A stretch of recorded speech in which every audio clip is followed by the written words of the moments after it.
اور ان کی جگہ اب ابن زیاد عامل کوفہ بن گیا ہے۔ اس خبر نے کوفیوں کی نیند حرام کر دی اور ہر شخص اپنی اپنی جگہ بے تاب نظر آنے لگا۔ صبح طلوع ہوتی ہے، آج بجائے نعمان کے ابن زیاد کا دربار لگتا ہے اور وہ اپنی عیار نگاہیں اپنے درباریوں کے چہروں پر گاڑ دیتا ہے اور پھر اپنی مرضی کے چند لوگ منتخب کر لیتا ہے۔ اس نے بند کمرے میں منتخب لوگوں سے مشورہ کیا، مکمل طور پر حالات سے آگاہی حاصل کی۔ کچھ لوگوں کو خرید کر انہیں دوسروں کو خریدنے کے لیے بھیج دیا گیا۔ پہلا پتہ پھینکتے ہی خاطر خواہ نتیجہ برآمد ہوا، کئی کام کے آدمی خرید لیے گئے۔ پھر دوسرا پتہ پھینک دیا گیا، ایک کھلا اجلاس طلب کیا گیا، لیکن ساتھ ہی ساتھ ادھر ادھر مسلح فوجی دستے بھی پھیلا دیے گئے۔ اس کی اپنی فوج بھی شہر میں داخل ہو چکی تھی۔ گفتگو میں زبردستی نرمی پیدا کر کے لوگوں کو فضا سازگار رکھنے اور پرامن رہنے کی تلقین کی گئی اور ساتھ ہی ساتھ بدامنی کے نتائج سے دبے الفاظ سے آگاہ کر دیا۔ دونوں حربے نہایت کارگر ثابت ہوئے۔ کوفیوں کا جوش و خروش کافی حد تک تھم چکا تھا۔ اب لوگ امام علی مقام علیہ السلام کی حمایت کا ذکر تو کرتے تھے، لیکن یزید کے خلاف کوئی لفظ زبان سے نہیں نکالتے تھے۔ پھر ایک اور اجلاس ہوا، لوگوں کو سیاست چھوڑ کر کاروبار میں دلچسپی لینے پر زور دیا گیا۔ سیاست کے نقصانات اور کاروباری فوائد گنوائے گئے، جنگ و جدل کی ہولناکیوں سے ڈرایا گیا اور امن و آتشی کی خوبیوں سے آگاہ کیا گیا۔ اب تقریر کرنے والے ابن زیاد نہیں تھا، بلکہ یہ مقررین ان لوگوں میں سے تھے جنہوں نے امام علی مقام علیہ السلام کو خطوط لکھے تھے، جنہوں نے امام مسلم رضی اللہ عنہ کا استقبال کیا تھا اور جو یزید کی حکومت کا تختہ الٹنے کا خواب دکھایا کرتے تھے۔ ان لوگوں کا عوام کے سامنے اس روپ میں آنا جو اثرات مرتب کر سکتا تھا وہ پورے طور پر نمایاں ہو گئے۔ امام مسلم رضی اللہ عنہ کا حلقہ محبین اب کوفہ کی جامع مسجد تک محدود ہو کر رہ گیا تھا۔ لوگ ہزاروں کی تعداد میں نماز کے وقت مسجد میں آتے اور حضرت مسلم رضی اللہ عنہ کی اقتداء میں نماز پڑھتے، لیکن اب نماز کے بعد مسجد میں ٹھہرنے کے لیے کوئی بھی تیار نہ ہوتا۔ لوگ ہر نماز کے فوراً بعد اپنے اپنے دنیاوی مشاغل میں مصروف ہو جاتے۔ امام مسلم رضی اللہ عنہ کوفہ والوں کی تبدیلی دیکھ کر انتہائی پریشان تھے۔ انہیں اپنی فکر تو کم تھی، لیکن انہیں اس خط کا غم تھا جو امام علی مقام علیہ السلام کے نام لکھ چکے تھے۔ وہ سوچتے رہتے کہ جب امام علی مقام علیہ السلام یہاں آئیں گے تو یہ لوگ اور بھی بدل چکے ہوں گے۔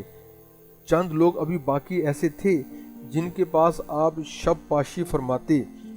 ان کے سامنے اپنی خدشات کا اظہار کیا کہ یہاں حالات خراب ہو چکے ہیں، کسی طرح حضرت امام علی مقام علیہ السلام کو اطلاع دے دی جائے کہ وہ کوفہ تشریف نہ لائیں، راستے میں جہاں بھی ہیں وہیں سے واپس چلے جائیں۔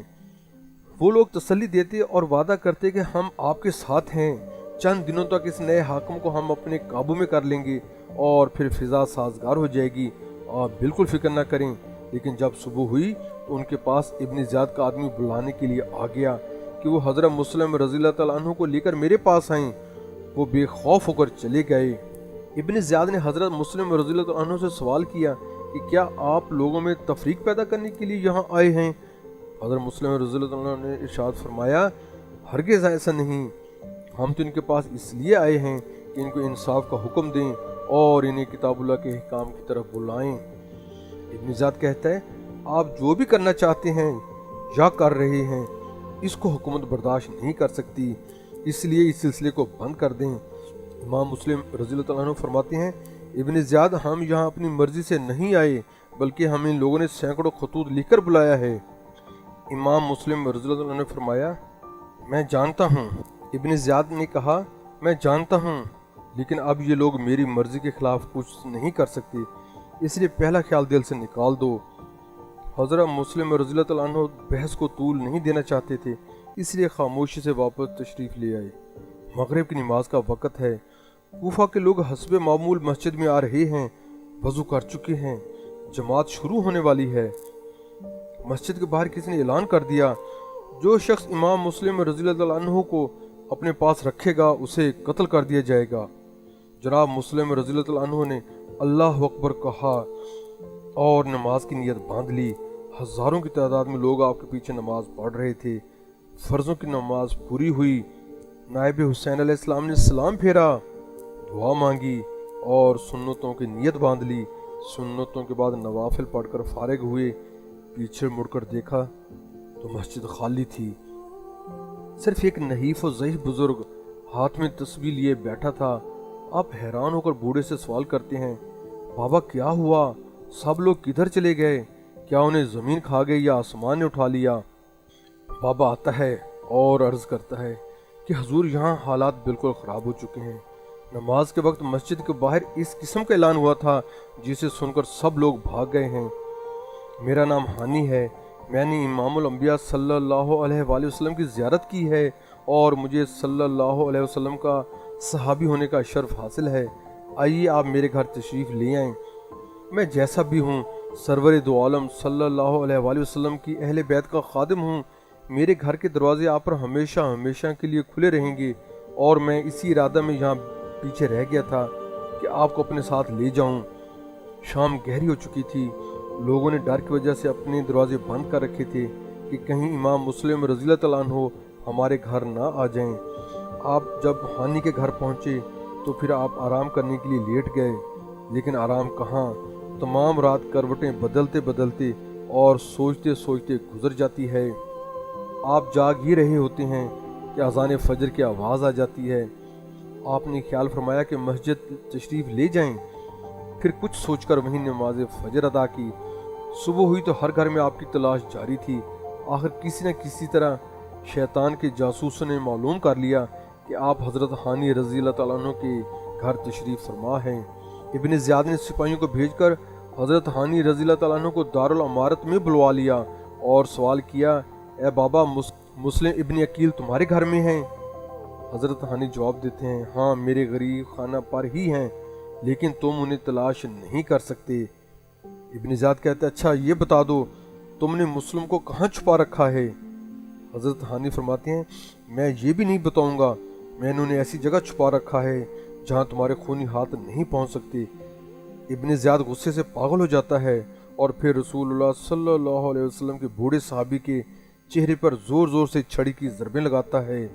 بابا ہانی کی چیخیں نکل جاتی ہیں، لیکن چابک کھانے کے باوجود بھی آپ نے حضرت مسلم رضی اللہ تعالیٰ عنہ کو پیش کرنے کا اقرار نہ کیا۔ ابن زیاد نے سپاہیوں کو حکم دیا کہ بوڑھے کو گرفتار کر لو، میں مسلم کو خود تلاش کر لوں گا۔ جناب ہانی رضی اللہ تعالیٰ عنہ کوفہ کے معززین میں شمار ہوتے تھے، ان کے بلائے جانے کا تو پہلے ہی پتہ لگ چکا تھا، لیکن اب یہ افواہ بھی مشہور ہو گئی کہ پہلے انہیں گرفتار کیا گیا تھا لیکن اب انہیں قتل کر دیا گیا ہے۔ اس افواہ نے کوفیوں میں پھر ایک جوش سا پیدا کر دیا۔ حضرت مسلم رضی اللہ تعالیٰ عنہ نے یہ خبر سنی تو آپ باہر تشریف لے آئے اور فرمایا کہ ہم اپنے محسن کا ضرور انتقام لیں گے، خواہ تم ہمارا ساتھ دو یا نہ دو۔ خدا جانے وہ لوگ اتنی تیزی سے اکٹھے کس طرح ہو جایا کرتے تھے۔ دارالامارت کے سامنے ہزاروں کا مجمع تھا اور نعرے پہ نعرہ لگ رہا تھا کہ ابن زیاد، تم نے رسول اللہ صلی اللہ علیہ وآلہ وسلم کے صحابی کو شہید کیا ہے، ہم تمہارے گورنر ہاؤس کی اینٹ سے اینٹ بجا دیں گے، ہم تیری فوج کو بھی دیکھ لیں گے۔ آج ہم خون کی ندیاں بہا دینے کے لیے جمع ہوئے ہیں، لیکن ان سے خون کا ایک قطرہ بھی نہ گرایا گیا۔ ابن زیاد نے صورتحال کو بھانپ لیا، اس نے خود سامنے آنے کی بجائے ان جیسے ہی چند آدمیوں کو ان کے پاس بھیج دیا۔ وہ کوفہ کے چند سرداروں کو مل کر کہنے لگے، آپ عجیب لوگ ہیں، خام خواہ ذرا سی بات پر مشتعل ہو جاتے ہو۔ حضرت ہانی رضی اللہ تعالیٰ عنہ کو ہرگز قتل نہیں کیا گیا، وہ بڑے آرام سے اوپر بیٹھے ہیں۔ ہاں اتنی بات ضرور ہے کہ ان کے غصہ دلانے سے ابن زیاد نے ایک دو چھڑیاں لگا دی ہیں، جس کا ہمیں بھی بے حد افسوس ہے اور خود ابن زیاد کو بھی افسوس ہے۔ وہ اس شرمندگی کی وجہ سے آپ لوگوں کے سامنے نہیں آیا، ورنہ وہ ڈرنے والا تو نہیں۔ ہمیں حکومتوں کے چکر سے کیا لینا، ہم خواہ مخواہ کیوں اپنی عورتوں کو بیوہ کریں اور اپنے بچوں کو یتیم بنائیں۔ آپ ایسا کریں، چند معتبر لوگوں کو ہمارے ساتھ بھیج دیں جو حضرت ہانی کو دیکھ لیں۔ چنانچہ آدمی گئے اور انہوں نے آ کر لوگوں کو بتا دیا کہ حضرت ہانی رضی اللہ تعالیٰ عنہ زندہ ہیں، گھبرانے کی کوئی بات نہیں، یہ صرف افواہ تھی جس نے ہم سب کو پریشان کر دیا تھا۔